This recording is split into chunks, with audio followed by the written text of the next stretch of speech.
Praise the lord, హల్లెలూయా. అభిషేక స్వరం అనే ఈ మా కార్యక్రమంకు మరొకసారి మిమ్మల్ని అందరినీ ప్రేమపూర్వకంగా ఆహ్వానిస్తూ ఉన్నాం. ప్రభునందు ప్రియులారా, మీ అందరూ బాగున్నారా? అనుదినము ఈ సామెతల గ్రంథ ధ్యానాలు మీరు వింటూ బలపరచబడుతున్నారని మేము నమ్ముతున్నాం.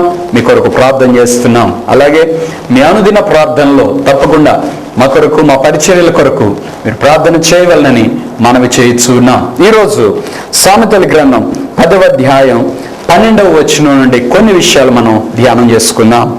పగ కలహమును రేపును, ప్రేమ దోషములన్నిటినీ కప్పును. ప్రియులరా, ఒక అద్భుతమైన మాటతో ఈరోజు మన ధ్యానం ప్రారంభమవుతుంది. పగ, రెండవది ప్రేమ. పగ ఏం చేస్తుందంటే కలహమును రేపుద్దంట, గొడవలు రేపుద్దంట పగ. ప్రియులారా, ఒక వ్యక్తి తన హృదయంలో పగను పెట్టుకున్నాడు అనుకోండి, ఆ వ్యక్తి ఆటోమేటిక్గా ఎదుటి వ్యక్తితోటి గొడవ పెట్టుకుంటాడు అంతే. ఇక ఆ వ్యక్తి మంచిగా మాట్లాడి ఈ వ్యక్తికి మంచిగా అనిపించదు. అంటే ఇక ఈ వ్యక్తి గుండెల్లో ఉన్న పగ ఆ వ్యక్తిని శత్రువుగానే చూస్తూ ఉంటది. ఆ వ్యక్తి మాట్లాడే ప్రతి మాట తప్పుగా అనిపిస్తుంది. ఆ వ్యక్తి చేసే ప్రతి క్రియలు తప్పుగా అనిపిస్తాయి. నిజంగా ప్రియులారా, పగ ఒకటి, అనుమానం ఒకటి, ఈ రెండు చాలా ప్రమాదకరమైనవి.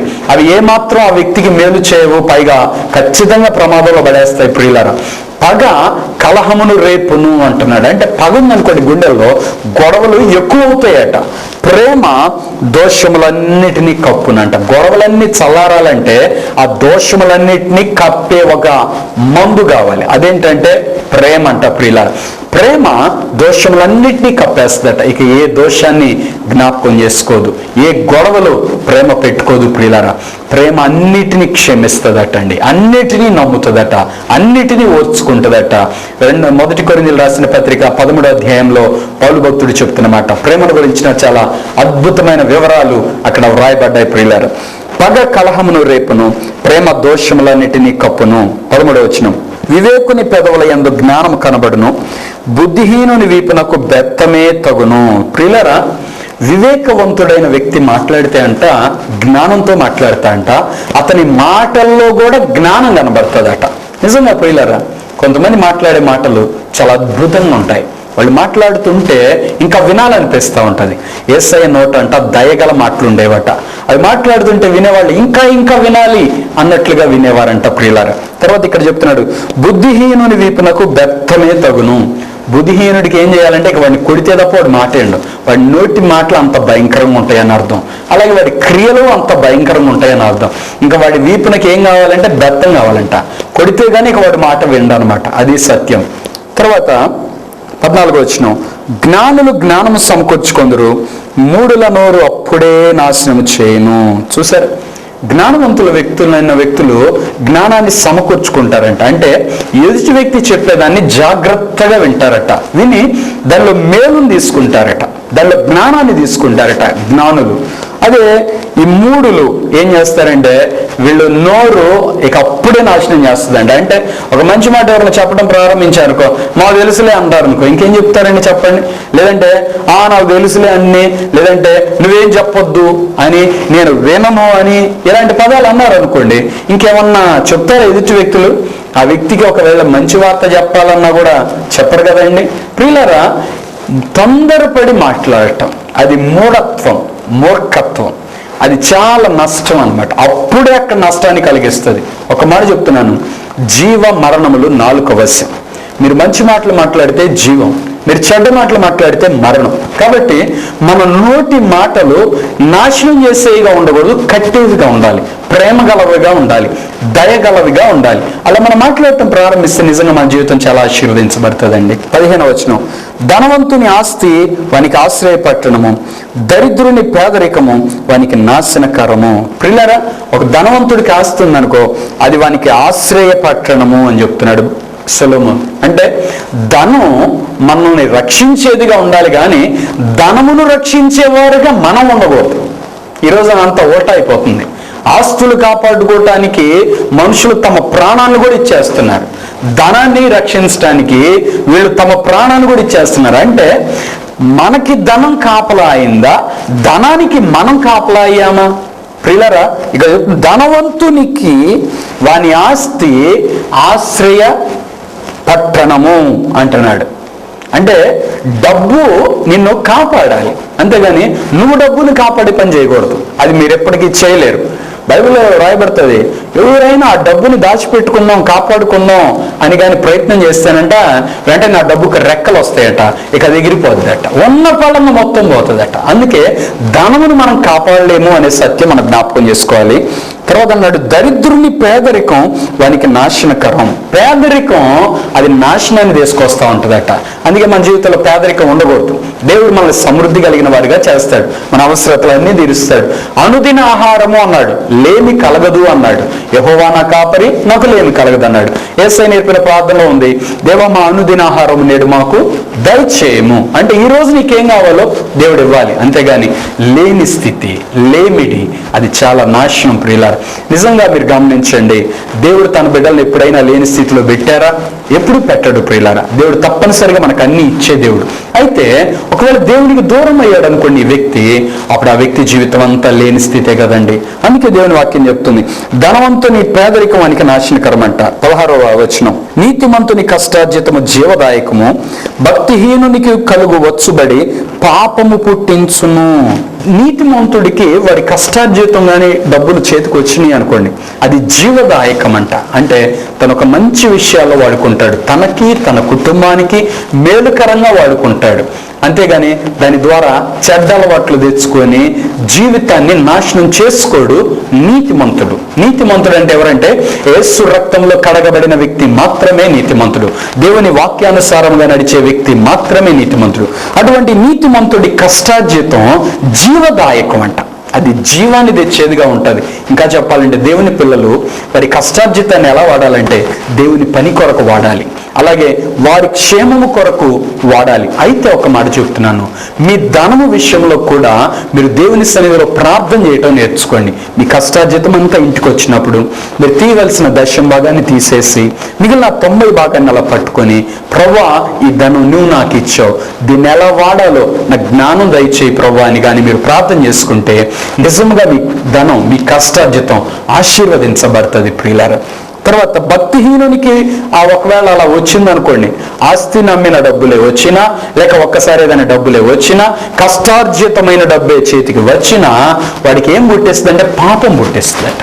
చూడండి, తాగుబోతుడు ఉదయం నుంచి సాయంత్రం దాకా కష్టపడి పనిచేస్తాడు, వాడి శ్రమకు తగిన ఫలితం, వాడి కష్టానికి తగిన ఫలితం సాయంత్రం ఆ కూలి ఇస్తారే, అవి పెట్టుకుని ఎక్కడికి వెళ్తాడండి? కడుపు నిండా తినడానికి వెళ్తాడా?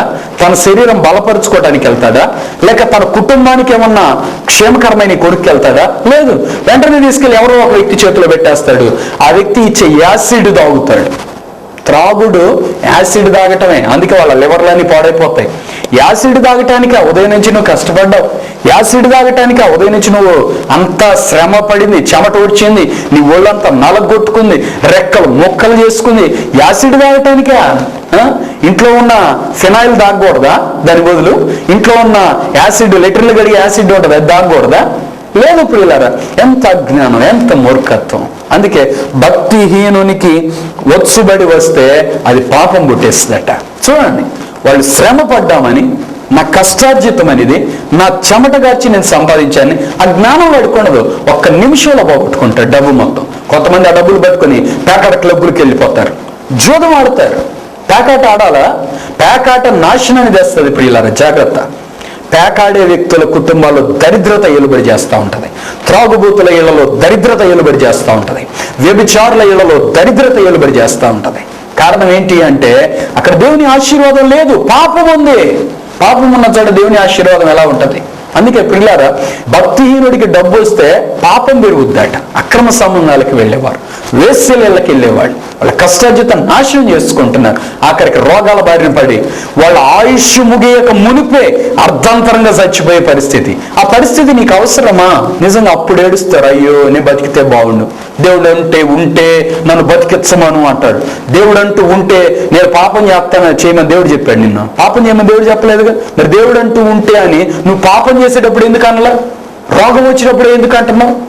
రోగం వచ్చినప్పుడు మనం అనాల్సింది దేవుడు అంటూ ఉంటే కాదు, ప్రభువా దయచేసి నన్ను క్షమించు, నేను పాపిని, నా పాపాలు క్షమించు, బుద్ధి గడ్డి తిని నీకు నా ఇష్టానుసారంగా జీవించి నీకు ఇష్టం లేని కార్యాలు చేశాను, ఇకనైనా నేను నీ కొరకు జీవిస్తాను ప్రభువా అని చేసుకునే తీర్మానం అండి దేవుని దగ్గరికి వెళ్తే.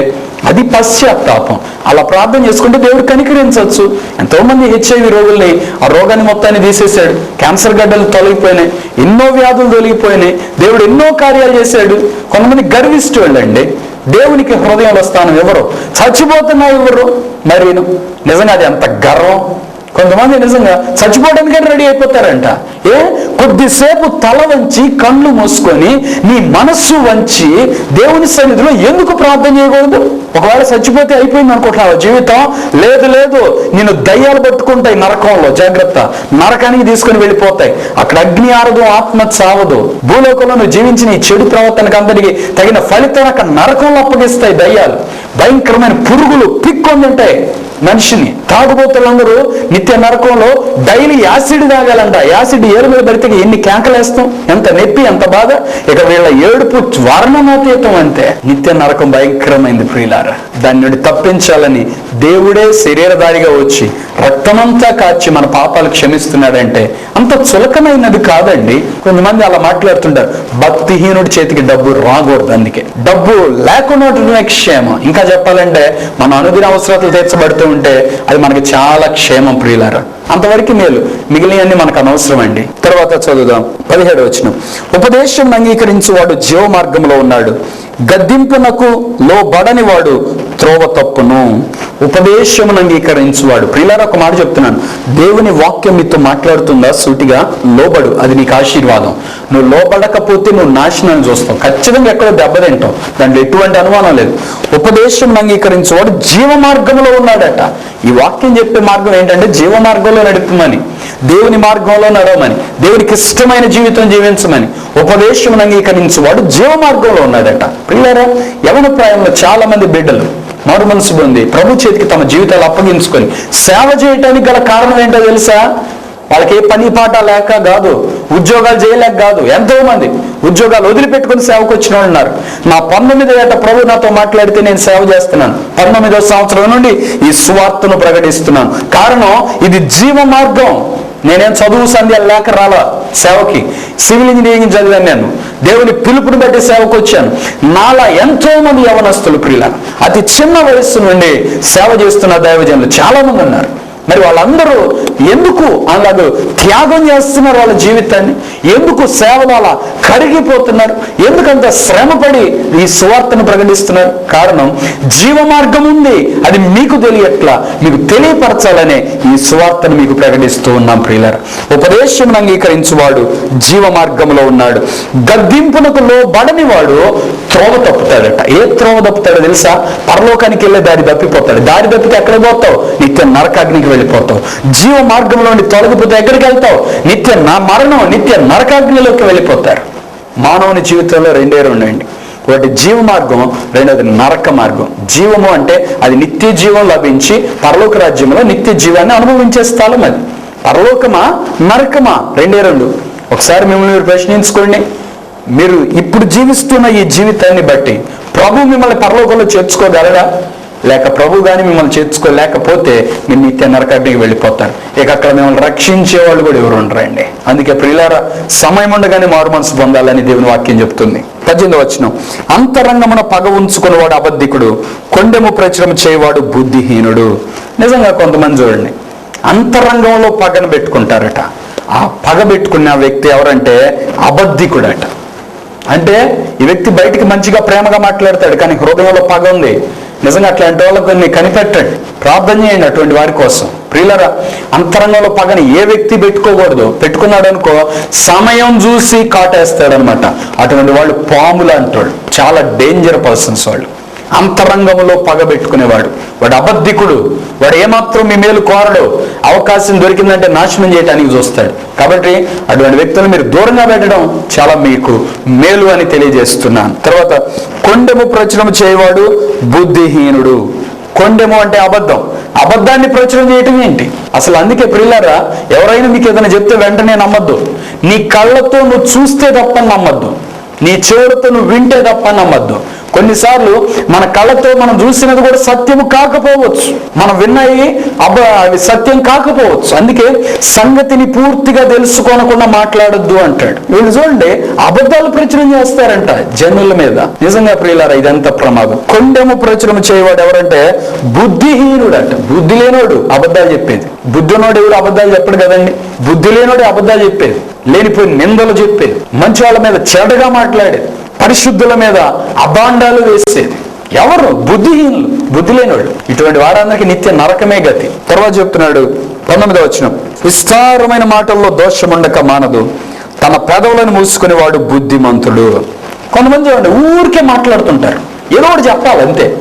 ఎవరన్నా ఏదన్నా పలానా అంటే వీళ్ళు ముందు మాట్లాడటం మొదలు పెట్టేస్తారు.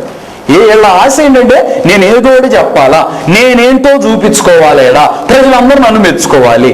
దాన్ని ఏమంటారు తెలుసండి బైబిల్లో? అహంభావము అంటారు, గర్వము అంటారు. నీకెందుకు?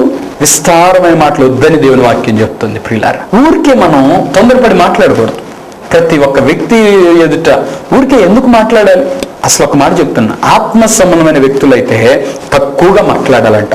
మనం మాట్లాడే మాటల గుండా మనలో ఉన్న ఆత్మ పోతూ ఉంటుందట.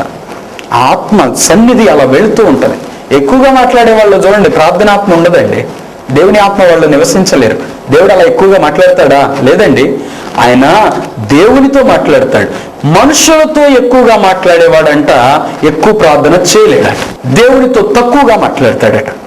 దేవునితో ఎక్కువ మాట్లాడే వ్యక్తి అంట మనుషులతో ఎక్కువ మాట్లాడ్డాట, తక్కువగా మాట్లాడతాడు, అవసరమైనంత వరకు మాట్లాడతాడు. పౌలు భక్తుడు చెప్తాడు, అవసరాన్ని బట్టి క్షేమాభివృద్ధి కలిగిన మాట మాత్రమే వలకండి, అనుకూల వచనమే వలకండి, అంతేగాని ఇంకోటి మాట్లాడకూడదు. మీరు మాట్లాడితే ఎదుటి వ్యక్తికి క్షేమం కలగాలి, ఎదుటి వ్యక్తికి అభివృద్ధి కలగాలి, అలా మీరు మాట్లాడాలి. అది దేవుని వాక్యం చెప్తున్న సత్యం. విస్తారమైన మాటల్లో దోషం ఉండక మానదు. నువ్వు ఎక్కువ మాట్లాడితే వాటిలన్నిటిలో దోషం ఉంటుందట, వాటిలో పాపం ఉంటుందట. కాబట్టి ఎక్కువ మాట్లాడే అలవాటు మీకుంటే తగ్గించుకోండి. ఎక్కువగా దేవునితో మాట్లాడండి, లోకంతో తక్కువ మాట్లాడండి. అప్పుడు మీకు గౌరవం. తెలుసా, మూఢుడైనా ఒక వ్యక్తి మౌనంగా ఉంటాయంట అతడు జ్ఞాని అని అంచబడతాయంట. ఏమి తెలియనోడు కూడా మౌనంగా ఉన్నాడు అనుకో, వాడికి అంతా తెలుసు అనుకుంటారంట అందరూ. దేవుని వాక్యం అందుకే చెప్తుంది, నీకు తెలిసినది మాట్లాడు, సూటిగా మాట్లాడు, స్పష్టంగా మాట్లాడు, అవసరమైన దాన్ని బట్టి మాట్లాడు, దయగా మాట్లాడు, ప్రేమగా మాట్లాడు, క్షేమాన్ని కలిగించేలా మాట్లాడు. వ్యర్థమైన మాటలు మాట్లాడుతూ వాటిలో దోషం ఉంటుంది. తర్వాత తన పెదవులను మూసుకునేవాడు బుద్ధిమంతుడు. అవసరాన్ని బట్టి మాట్లాడాలి, కానీ ఎప్పుడు మౌనంగా ఉండటం కూడా కరెక్ట్ కాదండి. ఎవరితో మాట్లాడను, నేను పరిశుద్ధుడిని, అందరూ పాపులే, నేను ఎవరితో మాట్లాడను అని మౌనంగా ఉంటావు, అది పాపం.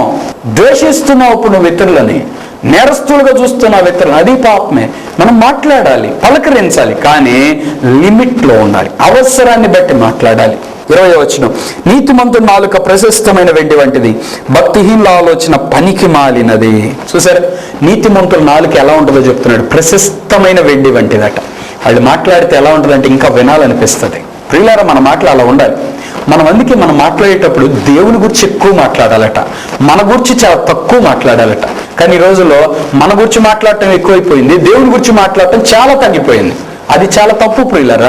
ఎక్కువ మనం దేవుని గురించి మాట్లాడాలి. నువ్వు నలుగురిలో ఉంటే దేవుని గురించి మాట్లాడు, ఒంటరిగా ఉంటే దేవునితో మాట్లాడు. అంటే ఒంటరిగా ఉంటే ప్రార్థన చేయి, నలుగురితో ఉంటే ఆ నలుగురు ఎలాంటి వాళ్ళు అవ్వాలంటే విశ్వాసులు అవ్వాలా, వాళ్ళు దేవుని గురించి మాట్లాడాలా, నువ్వు దేవుని మాటలు వారితో మాట్లాడాలా. అదండి, మనము దేవుని గురించి మాట్లాడాలి, దేవుని మాటలు మాట్లాడాలి, వేరే మాటలు మనలో మాట్లాడకూడదు ప్రియులారా. భక్తిహీనుల ఆలోచన పనికి మాలిందంట.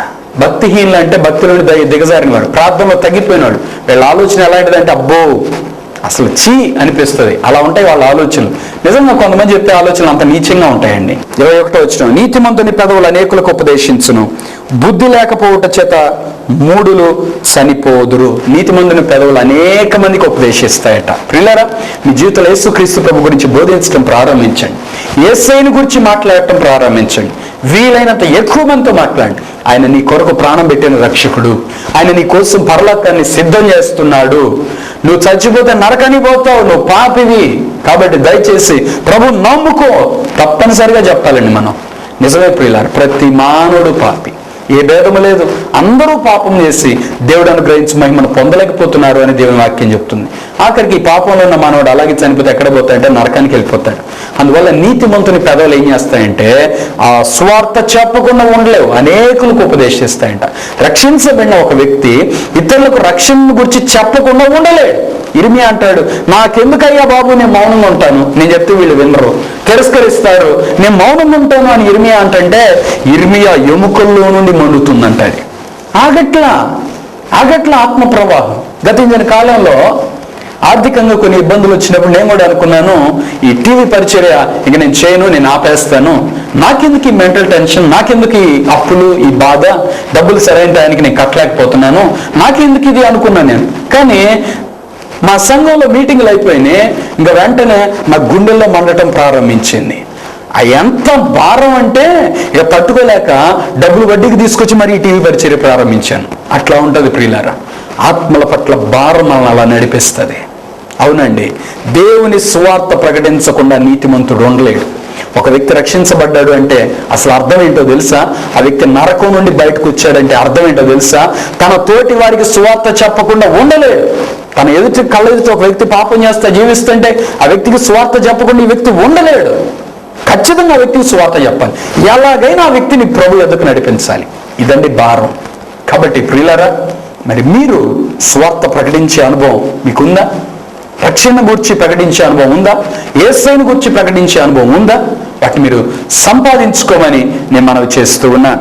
నీతిమంతుని పెదవులు అనేకులకు ఉపదేశించును, బుద్ధి లేకపోవడం చేత మూడులు చనిపోదురు. 22వ వచనం, యెహోవా ఆశీర్వాదం ఐశ్వర్యం ఇచ్చును, నరుల కష్టము చేత ఆశీర్వాదము ఎక్కువ కాదు. నిజంగా ప్రియులారా, ఈ దినాల్లో చాలా మంది బాగా డబ్బు సంపాదించాలని, డబ్బుంటే పేరు ప్రఖ్యాతులు వస్తాయని, డబ్బుంటే సుఖంగా మేము జీవించగలమని చాలా కష్టపడి జీవిస్తున్న వాళ్ళు చాలా మంది ఉన్నారు. ఉదయం మొదలుకొని రాత్రి వరకు డబ్బు డబ్బు డబ్బు అని డబ్బు సంపాదన కొరకే జీవిస్తున్న వారు ఉన్నారు. దేవుని యొక్క వాక్యం చెప్తున్న మాట ఏంటంటే, నాయనా నువ్వెంత కష్టపడినా నీ ఐశ్వర్యం నీకు ఎక్కువ కాదు. యెహోవా ఆశీర్వాదమే ఐశ్వర్యం ఇచ్చేది, యెహోవా ఆశీర్వాదమే ఐశ్వర్యం ఇచ్చేది అని దేవుని వాక్యం చెప్తుంది. నరుని కష్టము చేత ఆశీర్వాదం ఎక్కువ కాదు అంటుంది. అవును ప్రియులారా, దేవుని ఆశీర్వాదం లేకపోతే నీ చేతికి 10 రూపాయలు వస్తే 20 రూపాయలు ఖర్చు ఎదురు చూస్తూ ఉంటుంది. కొంతమంది కుటుంబాల్లో నేను గమనించాను, కష్టపడి పనిచేసిన డబ్బులు ఇంటికి వచ్చే టైంకి ఇంట్లో ఎవరో ఒకరికి రోగం అంట, వెంటనే వీళ్ళు హాస్పిటల్ తీసుకెళ్ళటం, ఆ వచ్చే డబ్బులన్నీ అలా మందులకు అయిపోవటం. నిజంగా ఇది ఎంత శాపం ప్రియులారా, ఎంత భయంకరమైన బాధ అది. ఆ కుటుంబం మీద శాపం వెలుబడి చేస్తుంది. కొన్ని ఇళ్లలో ఒకళ్ళు వెళ్తే ఒకరికి రోగాలు, కారణం ఆ ఇంట్లో చీకటి శక్తులు పనిచేస్తున్నాయి, దేవుని సన్నిధి లేదు. అందుకే అక్కడ అలాంటి పరిస్థితులు. ఒకళ్ళు వదిలితే ఒకరికి రోగం, తలనొప్పో జ్వరమో, ఆ ఇంట్లో ఎప్పుడు ఎవరో ఒకరు బాగోలేదని పడుకోవటమే. కారణం ఏంటో చెప్పనా? ఆ ఇంట్లో దేవుని సన్నిధి లేదు, ఆ ఇంట్లో దేవుని ఆశీర్వాదం లేదు. ఆ ఇంట్లో దేవుని సన్నిధి ఉంటే, దేవుని ఆశీర్వాదం ఉంటే, నీతి సూర్యుని రెక్కల నీడ అక్కడ ఉంటే మంచి ఆరోగ్యం ఉంటుందండి. అక్కడ ఏ మాత్రం బాధ ఉండదు ప్రియులారా. అందుకే మన జీవితంలో మనం నీతి సూర్యుని రెక్కల నీడలో ఉండాలి. ఈరోజు మీరు ఎవరి నీడలో జీవిస్తున్నారు? సాతాను నీడలోనా? అయితే ప్రమాదం. పాపము నీడలోనా?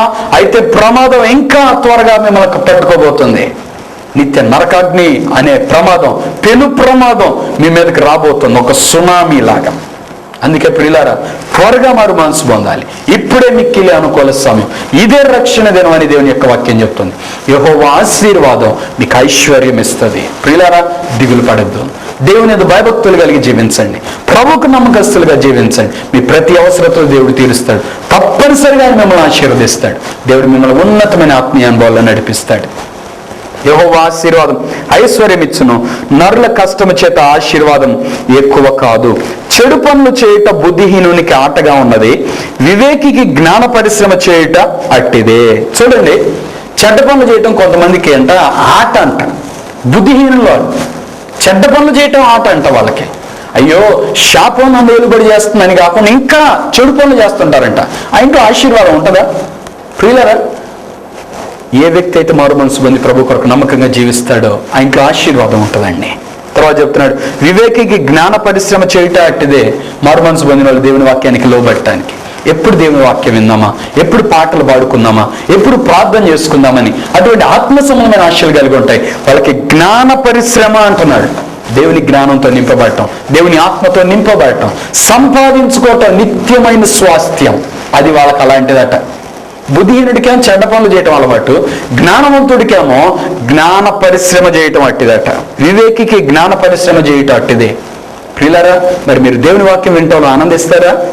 ప్రతిరోజు దేవుని వాక్యాన్ని వింటున్నారా? ప్రియులారా, దేవుని వాక్యం ప్రతిరోజు చదువుతున్నారా? ప్రతిరోజు ప్రార్థన చేస్తున్నారా? మీరు అలా చేసేవారైతే దేవుని ఆశీర్వాదం మీకు ఐశ్వర్యం ఇస్తుంది. దేవుడు మిమ్మల్ని దీవిస్తాడు. తప్పనిసరిగా దేవుడు మిమ్మల్ని హెచ్చిస్తాడు. దేవునికి నమ్మకంగా జీవించండి. ఈ ఆశీర్వాదాలు మీరు స్వతంత్రించుకోండి. మీ కొరకు వచ్చిన ప్రార్థన చేస్తాను. తల వంచి కళ్ళు మూసుకోండి. మహాపరిశుద్ధుడైన తండ్రి, ప్రేమ కలిగిన ప్రభువానికి వందనాలు, స్తోత్రాలు. ఈ కార్యక్రమం చూస్తున్న మా ప్రియులందరూ మీరు దర్శించమని ప్రార్థన చేస్తున్నాను. నీ ఆత్మతో తాకండి. సామెతల గ్రంథంలోని కొన్ని సత్యాలు మాకు నేర్పించారు.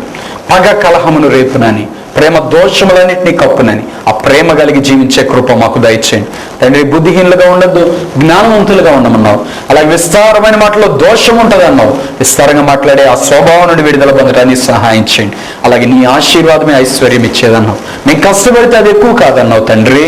ధనం మీద మేము దృష్టి పెట్టద్దు, ధనం కాపాడటానికి మేము ప్రయత్నం చేయొద్దు, కానీ మేము నీ వైపు చూసి ప్రభా మా రక్షణ కాపాడుకోవటానికి మీ కృప దయచేయమని ప్రార్థన చేస్తున్నాను. ఈ కార్యక్రమం చూస్తున్న ప్రతి బిడ్డను ఆశీర్వదించండి. సమాధానం, సంతోషం దయచేయండి. ఎవరైతే అనారోగ్యంతో బాధపడుతున్నారో యేసు నామములో బిడ్డలను బట్టి స్వస్థపరచమని ప్రార్థన చేస్తున్నాను. ఇప్పుడే దైవిక మహిమతో తాకండి, దేవుని ప్రసన్నతతో తాకండి, దేవుని అభిషేకంతో తాకండి. బిడ్డలు మీరు ఆశీర్వదించి బలపరచమని, బాలమైన నీ ఆత్మతో నింపమని, అలాగే కుటుంబానికి నేను ఆశీర్వాదం కలుగునుగా కానీ ప్రకటిస్తున్నాను. ఈ కార్యక్రమం చూస్తున్న ప్రతి బిడ్డను మీరు తాకండి, దీవించండి, వీరితో మాట్లాడండి. యేసు నామములో ప్రార్థిస్తూ ఉన్నాను తండ్రి, ఆమేన్. ప్రియులారా, ప్రభు కొరకు నమ్మకస్తులుగా జీవించండి. పట్టుదలతో ప్రార్థన చేయండి. దేవుడు మాట్లాడతాడు. దేవుని స్వరం వినండి, దేవునిని వెదకండి, దేవుని కనుగొనండి, దేవుని ఆశీర్వాదం పొందండి. అట్టి కృప దేవుడు మీకు దయచేయును గాక. ఆమేన్.